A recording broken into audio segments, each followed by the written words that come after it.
안녕하세요. 21의 생각 황혜랑입니다. 그날 이후 시간은 무심하게 흘러갔습니다. 304명의 목숨을 허무하게 바닷속에 수장시킨 4월 16일 이후의 100일만 서글픈 게 아닙니다. 여기 또 하나 우리가 잊지 말아야 하는 기억의 순간이 있습니다.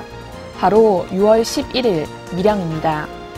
바다에서는 무책임하게 굴었던 공권력이 한 줌도 안 되는 밀양의 할매, 할배들을 들어올리기 위해서 무려 2,000명의 병력을 동원했습니다. 마을에 송전탑을 세우는 공사를 막겠다고 쇠사슬을 목에 감고 알몸으로 저항하는 노인들을 공권력은 번쩍 들어올리고 운망농성장 4곳을 철거했습니다. 이른바 6.11 행정대집행입니다. 그로부터 또 한 달이 흘렀습니다. 지금 밀양의 할매, 할배들은 어떻게 살고 계실까요? 한겨레 21은 대학생 기자들과 함께 4박 5일 동안 밀양에서 콩밭을 메고 삽질을 하고 그리고 귀뚜라미와 모기들과 함께 동침했습니다. 이번 주 한겨레 21의 표지 제목은 밀양을 살다입니다. 밀양에서 4박 5일 동안 대학생 기자들과 함께 농화를 경험하고 기사를 쓴 이문영 기자 모시고 자세한 취재 뒷이야기 한번 들어보도록 하겠습니다. 안녕하세요. 안녕하십니까. 네, 독자나 이 화면 보시는 시청자들께서는 지금 밀양이 어떤 상황인지 좀 모르실 것 같아서 먼저 6.11의 그 행정 대집행 이후의 밀양 상황이 어떤지에 대해서 이야기를 먼저 시작해 주셔야 될 것 같은데. 네, 제가 기사에 일부 이런 표현을 쓴 게 있는데요. 콩나물 먹은 물처럼 쭉쭉 자라고 있다. 송전탑이. 아, 송전탑이요? 네, 송전탑이. 지난 6월 10일 행정 대집행 때 4개 마을에 있는 농성장 4개가 이제 마지막으로 철거가 됐는데요. 기존에 이제 공사가 진행되고 있던 송전탑 부지에서 말 그대로 송전탑이 쑥쑥 자라고 있는 상황이었습니다. 그러면 송전탑 건설이 대부분 끝난 건가요? 외형적으로 완료된 곳도 많이 있고요. 실질적으로 이제 어느 정도 송전 철탑 자체 공사가 완료가 되면 이제 페인트 칠을 하게 되는데, 보통 이제 한 청록색이라고 할 수 있는데요. 옅은 청록색 같은 형태로 칠을 하더라고요. 그렇게 도색이 완료되어 있는 송전탑들도 꽤 있고, 여수마을에서는 특정 주민의 집에서 보게 되면 5개의 송전탑이 눈으로 확인이 됩니다. 그러니까 굉장히 이제 육안의 압박이 심한데요. 일부는 그 송전선이 이미 연결된 상태도 있고 아직 연결되지 않은 상태도 있고 그래서 어쨌든 굉장히 분주하게 그 공사가 진행되고 있는 그런 상황입니다. 저도 그렇고 6.11 행정대집행을 기억하시는 분들은 밀양 할매 할배들이 경찰 공권력에 의해서 이렇게 끌려 나오던 장면이 기억이 나고 송전탑이 실제로 그렇게 콩나물 쑥쑥 먹은 것처럼 자라고 있다면 사실상 밀양 싸움은 끝난 거 아닌가라는 생각도 드는데 그럼 현재 진행형이라고 볼 수 있는 근거는 뭔가요? 송전탑을 이렇게 뿌리 뽑을 수 있는 것도 아닐 것 같은데. 실제로 이제 한전이 발표한 그 합의마을 수라든가 이런 이제 인구수 대비로 보면 합의했다고 할 수 있는 또는 보상금을 받았다고 할 수 있는 보상금 수령에 동의했다고 할 수 있는 인원수가 굉장히 많습니다. 훨씬 더 많은 건 사실이고요. 하지만 어떻게 보면 그 4개의 농성장은 송전탑을 반대하는 주민들의 물리적, 심리적 마지노선이었다고 할 수 있는데 실질적으로 가서 만나본 주민들의 의지들은 완전히 꺾인 상태는 아니었고 죽을 때까지 이 싸움을 계속하겠다라고 이제 이야기하는 주민들이 여전히 많이 남아 있었고요. 지금 만들어지고 있는 농성장들은 마을 내부에 또는 이제 마을 입구에 전과는 좀 다른 형태의 그러니까 좀 컨테이너일 수도 있고 아니면 비닐하우스 움막 형태이기도 하고 또 때로는 원래 마을에 있던 그 쉼터를 조금 더 잘 가꿔서 이렇게 만든 사랑방들도 있는데 이 사랑방을 통해서 이제 현장에서 말하는 이제 시즌2를 이제 준비하고 있다고 말을 하는데요. 그 시즌2라고 하는 것은 이제 송전탑이 올라가는 것들 여전히 막겠다는 의지도 포함되어 있고 또 하나는 물리적으로 막지 못한다 하더라도 그 원전과 연계돼서 계속 이제 송전탑 사업이 진행되고 있기 때문에 그런 이후에 이제 진행되는 과정들에서 끝까지 싸우겠다는 것도 이제 표현이라고 할 수 있을 것 같습니다.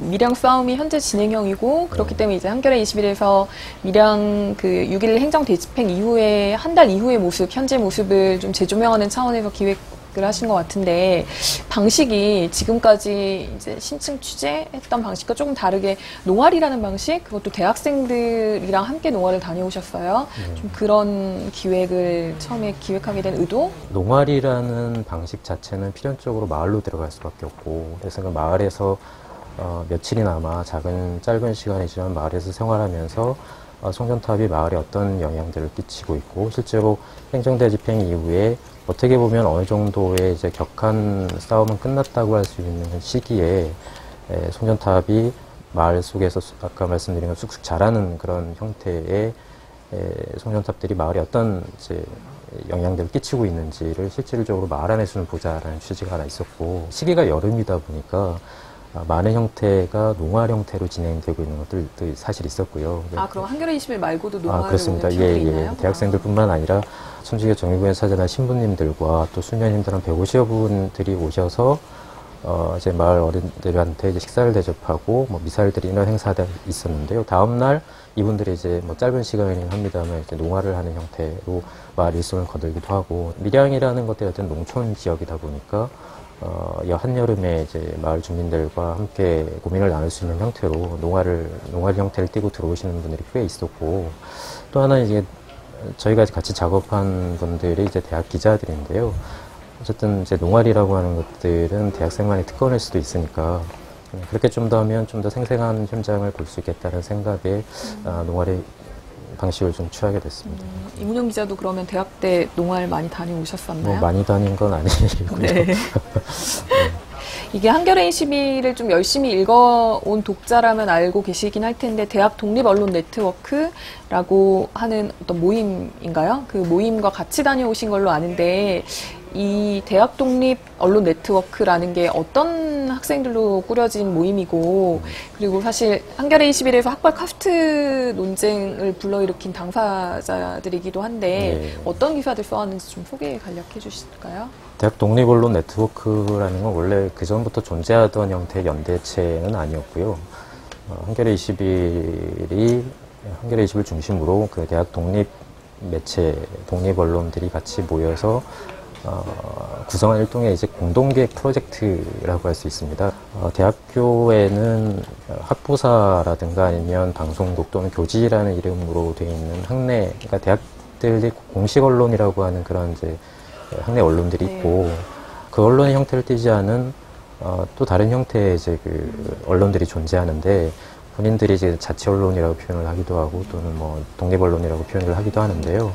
요즘에 이제 날이 갈수록 대학교에서 그 예산을 빌미로 해서 현직권을 침해하는 경우가 굉장히 노골적으로 나타나고 있고, 학부사나 교지 같은 경우는 거의 전적으로 학교 예산에 의존하는 그걸 또 이제 장학금도 받죠. 네. 그 학교의 이제 검열이라든가 이런 것들 굉장히 체계적으로 또 이루어지고, 또 거칠게 이루어지는 이 검열에 저항을 하다 보면 본인들이 그런 표현을 쓰더군요. 그러니까 공고사직 또는 해직을 당했다라고 이야기를 하던데, 그렇게 본인들이 몸담고 있던 그 대학 언론에서 내쫓김을 당한 기자들이 대학교에 대한 어떤 비판 목소리들을 유지하기 위해서 자비를 들여서 굉장히 열악한 상태로 만드는 매체들이 있습니다. 이제 건강한 정신을 유지하기 위한 것이라고 할 수도 있는데요. 기존 언론이랑 비교해보면 지상파 방송에서 나와서 만든 뉴스타파나 국민TV나 고발뉴스나 이런 거랑 비슷하다고 이해하면 되는 건가요? 네.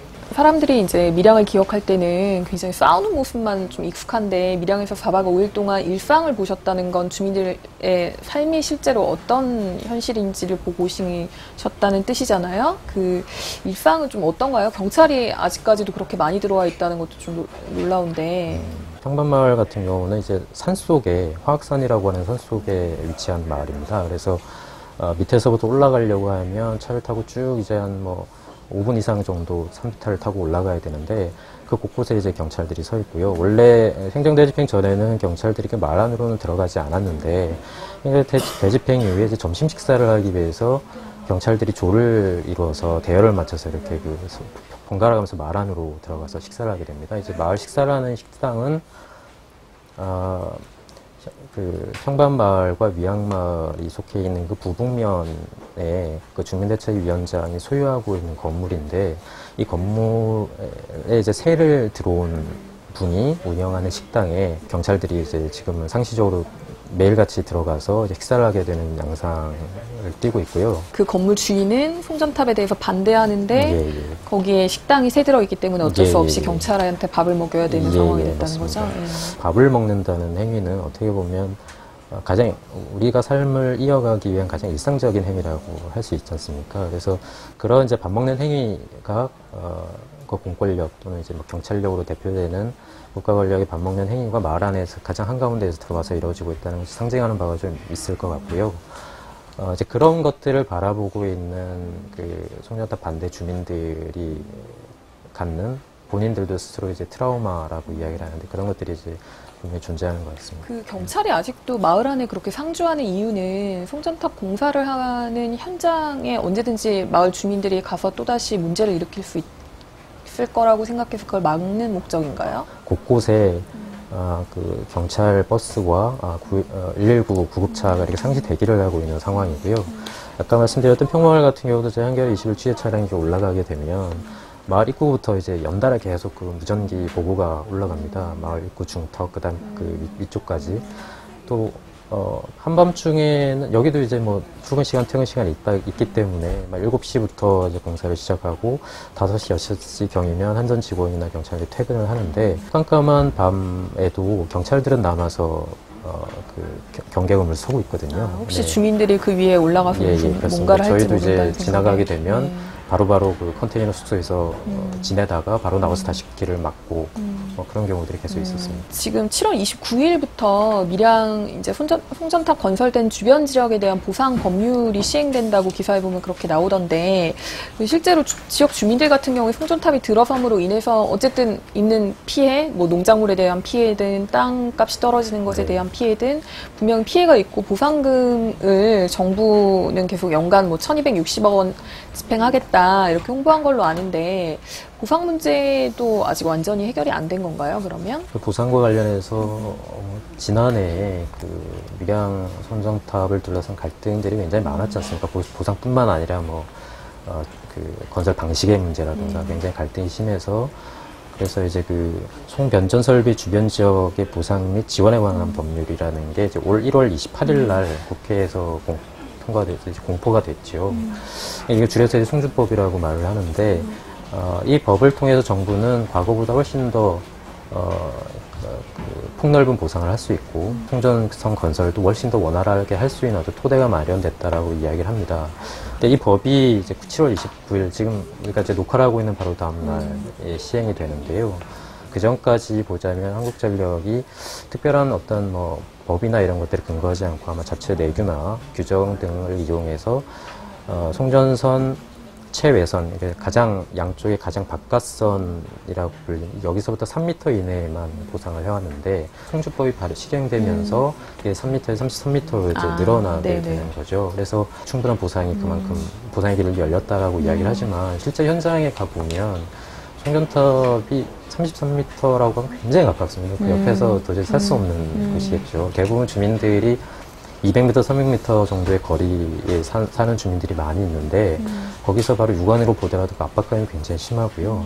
그러니까 이런 그 33m에 폭하지 않는 땅이라 하더라도 이렇게 송전탑이 들어선 마을 같은 경우는 그 부동산 거래 자체가 완전히 끊겼습니다. 뭐 일부 거래가 있다 하더라도 한 절반 값에 거래가 된다거나 심지어 그 마을에 팔리지 않는 땅을 거래를 넣고 있는 그 부동산 중개업소 대표를 만나서 인터뷰를 했는데 이분 같은 경우도 마을 주민의 땅을 중개해서 팔아주고 그 땅을 지금 다시 되팔아야 되는 상황인데 그때랑 지금의 이제 그 시세 차이를 보면 물론 뭐 샀을 때 땅값은 지금보다 쌌겠지만 이후에 이제 뭐 집가 변동이라든가 아니면 그 땅을 개발하기 위해서 주인이 들인 노력들을 비교해 보면 터무니없는 가격이라 하더라도 지금 거래가 안 된다는 거고요. 심지어 이분 같은 경우도 이 부동산 업자 같은 경우도 해당 지역의 송전탑 근처에 그 땅이 있습니다. 근데 본인 스스로도 자기 땅을 못 팔고 있는 처지고요. 그래서 이제 이분도 내가 업자인데 얼마나 자기 땅을 팔러 다녔겠느냐. 그런데도 못 팔고 있다라는 어떤 하소연을 또 하더라고요. 밀양 주민들 같은 경우에는 땅도 팔지 못하고 오도 가도 못하는 참 진퇴양난에 처질 것 같아요. 그 지금 말씀해주신 얘기들이 4박 5일 동안에 스토리가 너무 많아서 한 번에 이번 주에 지면을 다 담지 못하고 다음 주에도 밀양 농활과 관련된 네. 이야기 계속 이어가실 네. 걸로 알고 있는데요. 지면 통해서 또 좋은 얘기 만나보도록 하겠습니다. 고맙습니다. 고맙습니다. 이번 주 한겨레 21 기자들은 유난히 전국 반방곡곡을 열심히 누볐습니다. 밀양뿐만 아니라 책 속의 책으로 꾸민 기획특집에서는 제주와 울진 등 생태 여행을 여름 휴가지로 제안합니다. 또 세화로 유가족 도보순례단과 전라도를 걸었고 유가족들이 안산에서 광화문까지 1박 2일 동안 백리 도보행진을 하는 길에도 동참했습니다. 세월호 재판을 기록하러 광주로, 유병헌 죽음의 미스터리를 확인하기 위해서 순천으로도 기자들의 발길이 향했습니다. 기자들이 열심히 발로 뛰며 기록한 현장의 땀방울은 이번 주 한겨레 21을 통해서 확인하실 수 있습니다. 21의 생각, 오늘은 여기까지입니다. 지금까지 진행의 황혜랑이었습니다.